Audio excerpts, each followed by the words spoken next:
Raptor fans, it is that time of year again, and look, we got through the 82-game schedule, thank God for that. And now the offseason awaits for this Raptor team, but before I go any further, this upcoming Sunday is the NBA Draft Lottery. I will be going live on TikTok for the Draft Lottery, so if you want to join up the page, the link is down in the description below, or go to TO Sports Talk on TikTok, follow up the page. I'd hope to see you guys there. It'll be a lot of fun, and a lot of nerves, and a lot of curiosity. It's going to be a lot of things going on Sunday, so I can't wait to see you guys there if you want to join, of course. Now, let's get to what this video is all about, and you've seen the title already. It is the season review and off-season preview. So we are here to break down what was the 2023-24 Toronto Raptors season and what's to come. So we're going to start with what this past season was.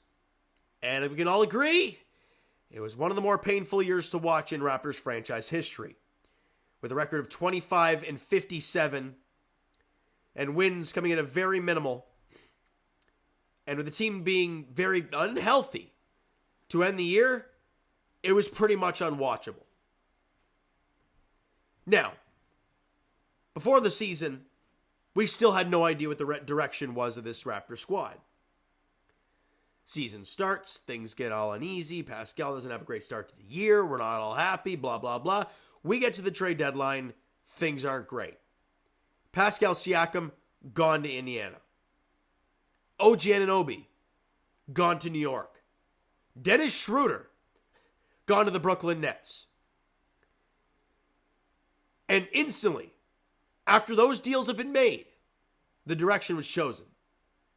However, with them trading for Jakob Poeltl last season and not having their first round pick this year unless you dropped in the bottom 6, which they did. However, draft lottery could still change that. So, we'll see how that plays out on Sunday. But yeah, it was a miserable year for this Raptors fan base because you didn't really want to cheer on the wins because your team stunk. But did you want to cheer on losses because you might not even get your pick anyways? Like, we didn't know what to do. And then when Scotty Barnes went down with the injury, we found out he was done for the season. We knew it was pretty much curtains on this fan base watching this team. And it really was. Players were in and out of the lineup. There were moments where you didn't have, basically anybody. No Quickly, no Barrett, no Barnes. Poeltl was gone for a good bit to end the year. And it was like Grady Dick and a bunch of G Leaguers. And I'm like, boy, we have come a long way in a negative sense. So enough about the season. You ended the season 25-57. You hold the 6th best odds to draft the number 1 overall. 9%. You have a chance to draft the number 1 overall selection in the upcoming draft. But you also have basically around a 50-50 shot of even keeping your pick. So that's what Sunday's all about. Now, I'm not going to go into draft and who I think they should draft and this and that, because I don't even know if they're going to have their pick. Once the draft lottery occurs, then we can start looking into that. At least that's my take on that. So now let's look forward past the draft and into free agency. Well, which Raptors are going to be hitting the free agent market? Let's go through the roster real quick. We obviously know RJ Barrett locked up. Bruce Brown has the team option. Very curious if they're going to pick that up or not. We'll see. But regardless, he has a contract. He could be here. Jakob Poeltl, we all know he's here a long time. Gary Trent Jr., an unrestricted free agent.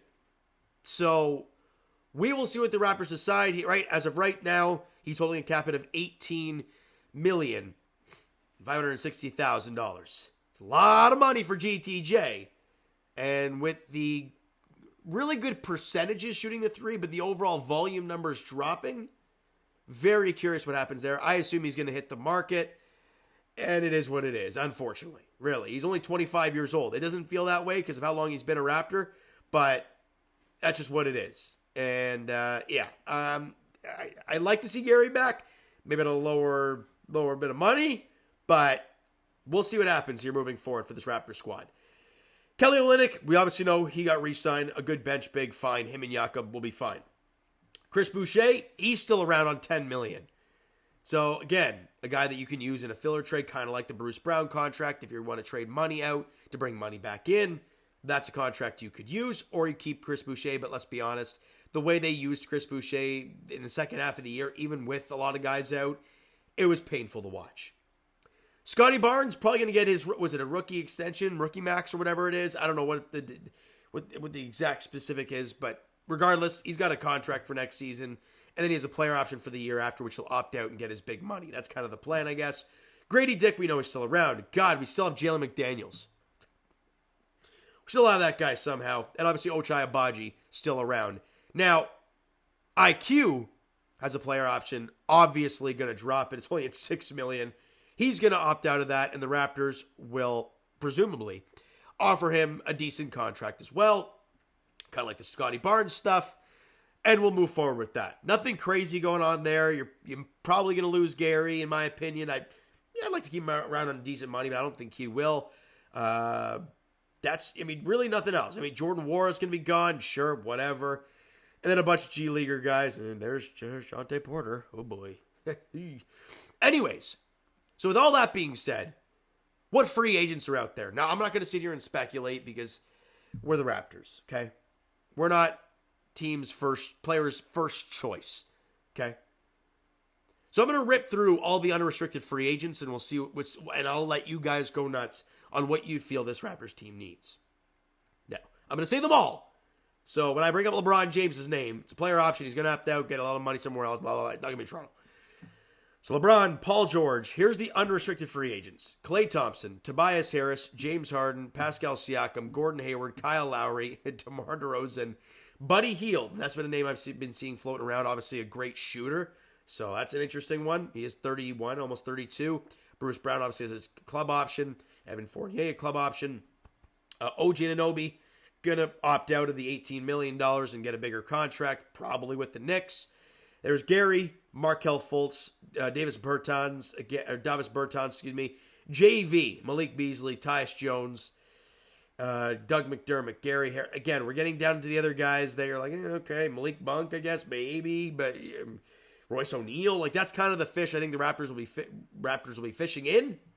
But I want to hear all your thoughts, Raptor fans. What do you think this team should do? Because we're in this pivot of find your young stars and build around them, because that's the way this team is going to be built. They have to. They're not going to attract the big name free agents, so you have to build through the draft. Well, you have Scotty Barnes, you have Emmanuel Quickley, you have RJ Barrett.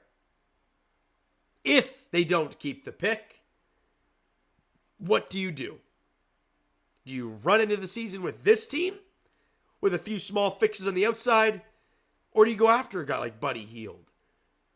I don't know. I don't know what they're going to do. I wouldn't assume Buddy Hield to be a Raptor, but wouldn't be a bad fit.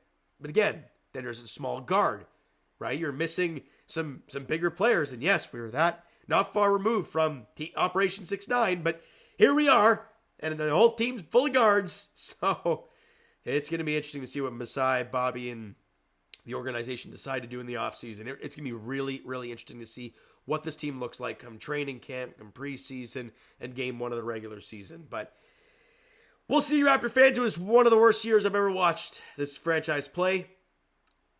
And I don't want to say it can't get much worse, but boy, yeah, watching guys like Malik Williams play games down the stretch, yeah, that was painful. All right, so a little bit of a quicker video, but I wanted to get a video out to you guys talking about this and getting your feelings on this team and where they're headed and what you want them to do, all right? So you know what, guys? That is going to do it for this one. If you enjoyed the video and are jacked up for the draft lottery, because, again, I'll be going live on Sunday during the draft lottery. Hit that like button. I do appreciate it. Hit the subscribe button. You guys not already. Comment down below. Thoughts on the video. Thoughts on the season that was, the offseason that's about to begin. All that stuff. Twitter, Discord, Instagram, TikTok, all that stuff is down below. So follow up there if you haven't done so already. And I will talk to you guys Leafs edition, probably when they hire a head coach, and if not, maybe season review, offseason preview for them. Blue Jays play tomorrow, 7 p.m.